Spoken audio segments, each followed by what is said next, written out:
በዚህ ወቅት በአሜሪካ የፖለቲካ ሰማይ ስር የተከሰተው ክስተት ተራ የምርጫ ውጤት አልነበረም። ይልቁንም ለዘመናት ሲገነባ የቆየውንና የማይናወጥ ይመስል የነበረውን የነባር ፖለቲከኞች ግንብ መሰረት አውጥቶ የናቀ ታሪካዊ የመሬት መንቀጥቀጥ ነበር።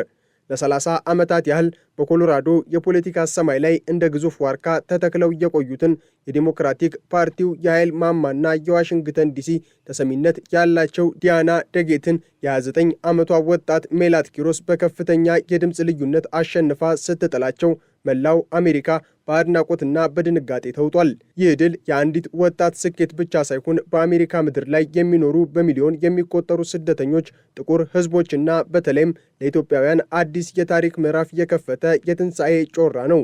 ሜላት ኪሮስ በአሜሪካ ፖለቲካ ውስጥ የፈጠረችው ተጽዕኖም ታይቶ የማይታወቅ የሚለው ቃል አይገልጸውም። እርሷ የአሜሪካን የፖለቲካ ስርዓት ለሁለት የከፈለውንና በጥቂት ቢሊዮነሮች ኦሊጋርኪ ቁጥጥር ስር የወደቀውን ስርዓት በቃላት ጅራፍ የገረፈች፣ የካፒታሊዝምን ግብዝነት በድፍረት ያጋለጠችና የጭቁኑን ሕዝብ ድምፅ ወደ ዓለም አቀፍ መድረኮች ያወጣች የአዲሱ ዘመን ጀግና ናት። የሜላት ኪሮስ ታሪክ የሚጀምረው ከኢትዮጵያ ምድር የጀግኖች አጥንት በፈሰሰባትና ለነጻነት ባልተንበረከከችው ጥንታዊት ሀገር ነው።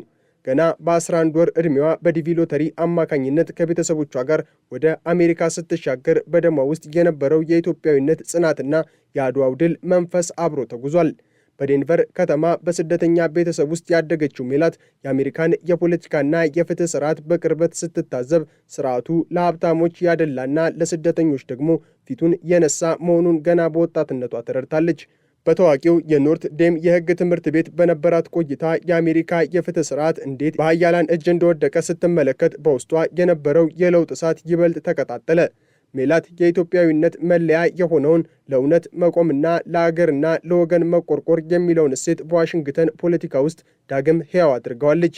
የአሜሪካን የፖለቲካ ልሂቃን ያስደነገጠው የእርሷ ወጣትነት ሳይሆን በደሟ ውስጥ የሚፈሰው ያ የማይበገረውና ለማንም የማይንበረከከው የኢትዮጵያዊነት ወኔ ነው። የሜላት ኪሮስን ስም በአሜሪካ ፖለቲካ ውስጥ ጎልቶ እንዲወጣ ያደረገው አንድ ታሪካዊ ክስተት ነበር።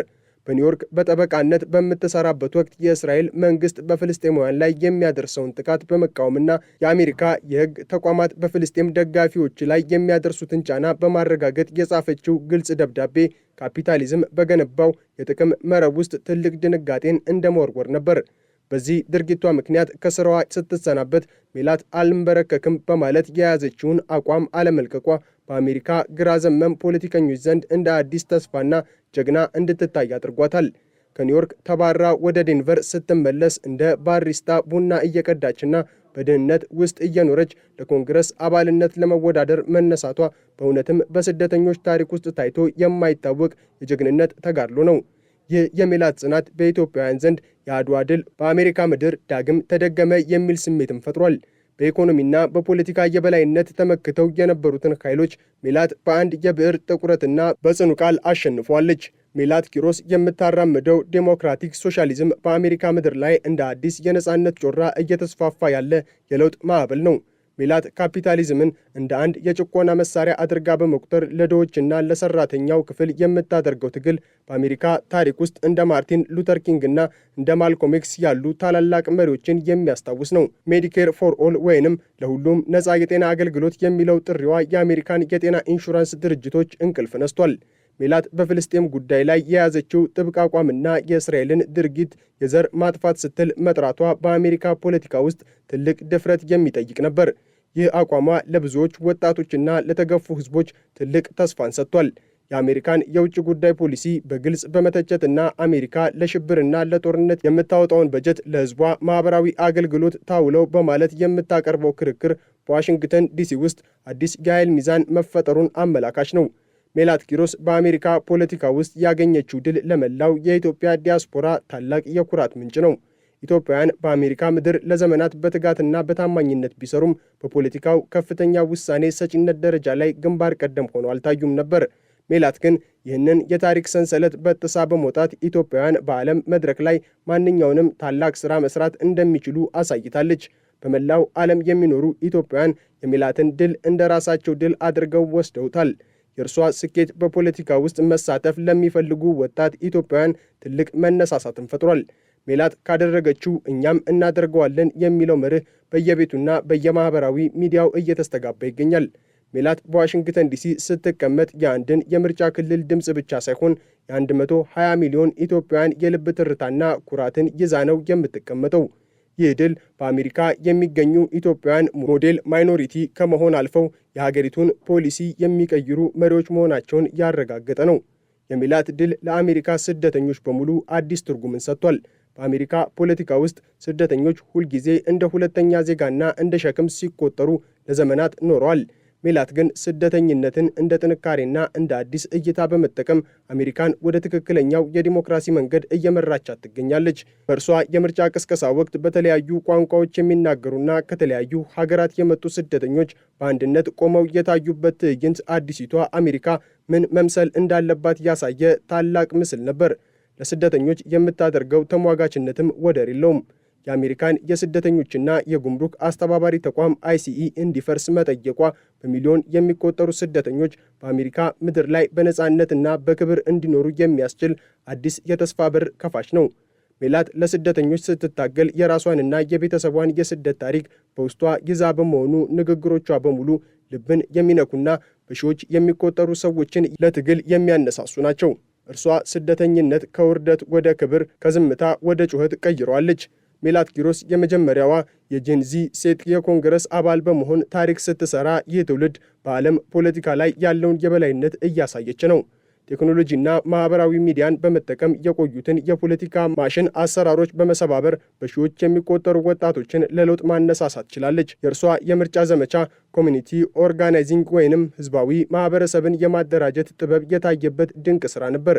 በዴንቨር ከተማ ውስጥ ከ35 ዓመት በታች ያሉ መራጮች መካከል 65 በመቶ የሚሆኑት ሶሻሊዝምን ከካፒታሊዝም በላይ እንደሚደግፉ የሚያሳየው ጥናት ሜላት ለምን እንዳሸነፈች ትልቅ ማሳያ ነው። ሜላት የዚህ ትውልድ ድምፅ በመወከል በፖለቲካው ዓለም ውስጥ ተረስተው የነበሩ የኢኮኖሚ ፍትህና የሰላማዊ መብት ጥያቄዎችን በግንባር ቀደምትነት አጀንዳ አድርጋለች። የእርሷ ድል ፖለቲካ ለሽማግሌዎችና ለሀብታሞች ብቻ ነው የሚለውን የተሳሳተ አመለካከት በመቀየር ወጣቶች የሀገራቸውንና የዓለምን ዕጣ ፈንታ በራሳቸው እጅ መወሰን እንደሚችሉ በተግባር አሳይታለች። የዲያና ደጌት ሽንፈት ለአሜሪካ ዲሞክራቲክ ፓርቲ ትልቅ ማስጠንቀቂያ ነው። ነባር ፖለቲከኞች ከህዝቡ ፍላጎትና ከወጣቱ ትውልድ ጥያቄ ጋር መራራቅ እንዳለባቸው ይህ ምርጫ አስተምሯል። ሜላትና የእርሷ በጎ ፈቃደኞች ከ115,000 በላይ ቤቶችን በማንኳኳትና ከግማሽ ሚሊዮን በላይ የስልክ ጥሪዎችን በማድረግ ያደረጉት እንቅስቃሴ በገንዘብና በሚዲያ ማስታወቂያዎች ብቻ የሚመራውን ነባሩን የፖለቲካ አካሄድ ክፉኛ አሸንፎታል። የሜላት ድል በኮሎራዶ ብቻ ተወስኖ የሚቀር ሳይሆን በመላው አሜሪካ እየታየ ላለው የግራ ዘመም ፖለቲካ መነቃቃት ትልቅ ማገዶ ሆኗል። በኒውዮርክና በሌሎችም ግዛቶች እንደታየው ሁሉ በዴንቨርም ወጣቱ ትውልድ ከባህላዊው የፖለቲካ አካሄድ መውጣት እንደሚፈልግ አሳይቷል።